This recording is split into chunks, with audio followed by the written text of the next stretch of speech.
سورۃ الشعراء آیت نمبر 146۔ اعوذ باللہ السمیع العلیم من الشیطان الرجیم من حمزہ ونفخہ ونفثہ۔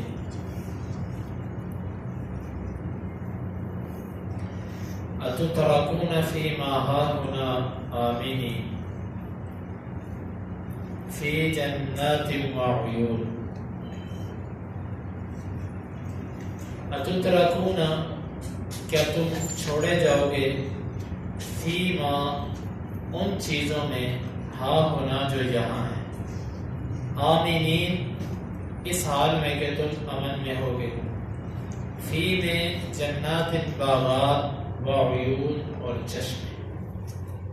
اتترکون فیما ہاہنا آمنین کیا تم چھوڑ دیے جاؤ گے ان نعمتوں میں جو یہاں ہیں امن کی حالت میں، فی جنات وعیون باغات میں اور چشموں میں۔ یہ قوم ثمود کا ذکر ہے۔ صالح علیہ السلام نے اپنی قوم کو مخاطب کر کے کہا کہ دیکھو اللہ رب العزت نے جو نعمتیں تمہیں عطا فرمائی ہیں، وہ جسمانی اعتبار سے، مالی اعتبار سے یا اور کسی بھی اعتبار سے جو بھی اللہ تعالیٰ کی تمہارے اوپر نعمت یا احسان ہے، کیا تم اس دنیا میں اس حالت میں چھوڑ دیے جاؤ گے کہ تم امن کے ساتھ رہو، امن کی زندگی گزارو؟ ایسا نہیں ہو سکتا۔ یہ بات یاد رکھیے، اللہ رب العزت کا اصول ہے کہ اللہ تعالیٰ کسی بھی بندے پر دو خوف اور دو امن جمع نہیں کرتے۔ دو خوف کون سے ہیں؟ دو خوفوں سے مراد دنیا میں بھی کوئی بندہ اللہ سے ڈر کے زندگی گزارے اور پھر مرنے کے بعد بھی بندہ اللہ تعالیٰ سے ڈرتا رہے، خوف کی زندگی گزارے، ایسا نہیں ہو سکتا۔ یعنی اگر دنیا میں کسی نے اللہ سے خوف کیا تو آخرت میں پھر اللہ تعالیٰ اس سے خوف ختم کر دے، پھر وہ امن کی زندگی گزارے گا۔ اور دنیا میں اگر کسی بندے نے اللہ کے خوف سے بے پرواہی کی، اللہ سے نہ ڈرا، یہ نہیں ہو سکتا کہ اللہ تعالیٰ مرنے کے بعد بھی اس کو اپنے سے نہ ڈرائے۔ یعنی بندے پر دونوں جہانوں میں خوف بھی نہیں آ سکتا اور کسی بندے کو دونوں جہانوں میں اللہ کے خوف سے چھٹکارا بھی نہیں مل سکتا۔ یہاں پر خوف کرے گا آگے سکون پائے گا، یہاں پر بے خوفی کرے گا آگے خوف پائے گا۔ یہ اللہ تعالیٰ کا اصول ہے۔ تو یہ صالح علیہ السلام نے کہا کہ کیا تم اللہ تعالیٰ کی نعمتوں میں چھوڑ دیے جاؤ گے پر امن؟ اللہ تعالیٰ کا دنیا میں ایک اصول ہے کہ وہ دنیا میں جلد گرفت نہیں کرتا، گرفت نہیں کرتا۔ اللہ تعالیٰ ڈھیل دیتے ہیں، استدراج اس کو بولتے ہیں۔ جس وقت اللہ تعالیٰ کسی بندے کو اس کے گناہوں کے باوجود معافی دیتے جائیں، چھوڑتے جائیں، نہ پکڑیں، اس کو فوری گرفت نہ کریں، اس کا مطلب یہ نہیں ہوتا کہ اللہ تعالیٰ نے اس پر بڑا فضل کیا ہوگا، اللہ تعالیٰ اس سے راضی ہے اسی لیے اللہ تعالیٰ اس کو کچھ کہتا نہیں۔ اس کو کہتے ہیں استدراج، رسی ڈھیلی کرنا۔ جس طرح کہ کوئی شکاری وہ دانہ ڈالتا ہے اور پھر جال کی رسی ڈھیلی کرتا ہے، جال پھیلاتا ہے تاکہ زیادہ سے زیادہ پرندے دانہ چگنے کے لیے اس کے جال کے اندر آئے، پھر اچانک وہ رسی کھینچتا ہے، سب کے سب پرندے جال کے اندر ہوتے ہیں۔ اس کو عربی زبان میں کہتے ہیں استدراج، رسی ڈھیلی کرنا۔ اللہ رب العزت کافروں کے لیے رسی ڈھیلی کرتے ہیں۔ جیسے ہی وہ اپنی حد کو پہنچتے ہیں جو اللہ تعالیٰ نے ان کے لیے مقرر کی تھی، جب وہ اس حد کو پہنچتے ہیں پھر اللہ تعالیٰ رسی کو کھینچتے ہیں اور پھر ان کے اوپر دنیا میں عذاب آتا ہے، اور بعض دفعہ اللہ تعالیٰ دنیا میں ان کو کچھ نہیں کہتے، آخرت میں ان کے معاملے کو لے جاتے ہیں۔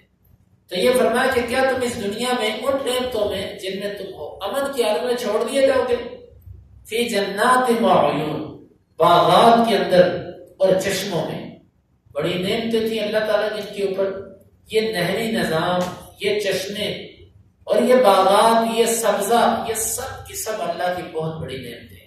سچی بات یہ ہے کہ اگر یہ ساری چیزیں ہم سے پہلے والے لوگوں کے پاس ہوتی نا اور ہمارے پاس نہ ہوتی، اللہ تعالیٰ پھر ہمیں بیان کرتے کہ ایک ایسی قوم گزری کہ جن کو زمین سے پانی بھی ملا کرتا تھا، آسمان سے بھی بارش ہوا کرتی تھی، قطرہ قطرہ کر کے پانی گرا کرتا تھا، اور پھر سبزہ اگا کرتا تھا، وہ بیج بوتے اس سے سبزہ نکلتا، اور ہم سن کے حیران ہوتے، اچھا بڑی نعمتیں تھی اللہ تعالیٰ کی اس قوم پر۔ لیکن سچ یہ ہے کہ ہم آج من اور سلوہ پر تعجب تو کرتے ہیں کہ من اور سلوہ کیا بات ہے، کیا چیز تھی من سلوہ، آسمان سے گرتا تھا، لیکن ہمارے اوپر کئی من سلوے ہیں جن کا ہم نے کبھی احساس بھی نہیں کیا۔ بٹن دباتے ہیں، وہ زمین سے پانی کھینچ کے وہ موٹر بھر جاتی ہے، ٹینکی بھر دیتی ہے، یہ کسی من سلوے سے کم ہے۔ پھر اس کے علاوہ انسان کس قدر اللہ تعالیٰ کی نعمتیں ہیں زمین کے اندر، اور کس قدر زمین سے سبزہ اور کس قدر اللہ تعالیٰ نے پھل اور سبزیاں اور عجیب قسم کی اپنی نعمتیں اگائی ہیں، یہ کون سے کسی من اور سلوہ سے کم ہے۔ انسان کو نعمت کا احساس اس وقت ہوتا ہے کہ جب وہ اس سے چھن جاتی ہے، جب تک نعمت اس کے پاس ہوتی ہے اس کو احساس نہیں ہوتا، چھنے تو اس کو پتہ چلتا ہے۔ تو فرمایا کہ یہ جو اللہ تعالیٰ کی نعمتیں ہیں، باغات اور چشمے، کیا اس کے اندر تم رہتے ہو، بے خوف ہو؟ یہ آیت در حقیقت بہت بڑا سبق ہے کہ اللہ تعالیٰ جو بھی کسی کو نعمت عطا فرماتے ہیں اس نعمت کے بارے میں اللہ تعالیٰ سوال ضرور کرے۔ بھائیو، ہمارے لیے اس میں سبق یہ ہے کہ اللہ تعالیٰ نے اگر عقل دی ہے تو اس کے بارے میں سوال ضرور ہونا کہ یہ عقل تم نے کہاں پر لگائی۔ اللہ تعالیٰ نے اگر جسم دیا، تندرستی دی ہے، صحت دی ہے، مال دیا، طاقت دی ہے، وقت دیا ہے، فرصت ہے بندے کے پاس، تو قیامت کے دن اس کے بارے میں سوال ضرور ہونا ہے۔ یہ کوئی مت سوچے کہ اللہ تعالیٰ کی نعمتوں کے بارے میں ہم سے پوچھا نہیں جائے گا۔ لَتُسْأَلُنَّ يَوْمَئِذٍ عَنِ النَّعِيمِ، اللہ رب العزت کے ہاں ضرور بھی ضرور تم سے ان نعمتوں کے بارے میں سوال کیا جائے گا، قیامت کے دن کیا جائے گا۔ اور حدیث کے اندر بھی آتا ہے کہ آدم کے بیٹے کے قدم قیامت کے دن اپنی جگہ سے ہل نہیں سکیں گے جب تک وہ 5 چیزوں کے بارے میں جواب نہیں دے دے گا۔ 5 چیزوں کے بارے میں، اور وہ 5 چیزیں ایسی ہیں کہ ساری کی ساری باقی چیزیں اس میں آ جاتی ہیں۔ وقت، جب اللہ تعالیٰ یہ پوچھے کہ تو نے وقت کہاں پہ لگایا، تو وقت کے اندر سب کچھ آ گیا، نیکی میں لگایا کہ نہیں لگایا، برائی میں لگایا، چلو پھر ادھر آؤ۔ اور اسی طرح جوانی کے بارے میں، جوانی کس میں لگائی، اور اسی طرح صحت کے بارے میں، یعنی کہ اللہ تعالیٰ نے مال کے بارے میں کیسے کمایا اور کہاں پر لگایا، ان سب چیزوں کا جب تک بندہ جواب نہیں دے گا وہ اللہ تعالیٰ کے ہاں سے چھوٹ نہیں سکے گا۔ تو یہ صالح علیہ السلام نے اپنی قوم سے کہا کہ تم اللہ تعالیٰ کی نعمتوں سے پرامن چھوڑ دیے جاؤ گے، ان کے بارے میں سوال نہیں ہوگا، ضرور تم سے اس کے بارے میں سوال کیا جائے گا۔ باقی آگے انشاءاللہ تفصیل ہے اس کی جو کل کے درس میں بیان کیا جائے گا۔ اللہ رب العزت سے دعا ہے کہ اس کے عمل کی توفیق عطا فرمائے۔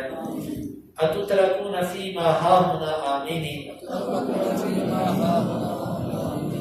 کیا تم ان نعمتوں میں جو یہاں ہیں امن کی حالت میں چھوڑ دیے جاؤ گے؟ فی جنات و عیون، باغات اور چشموں میں۔ اللهم انفعنا بما علمتنا وعلمنا ما ينفعنا وزدنا علما۔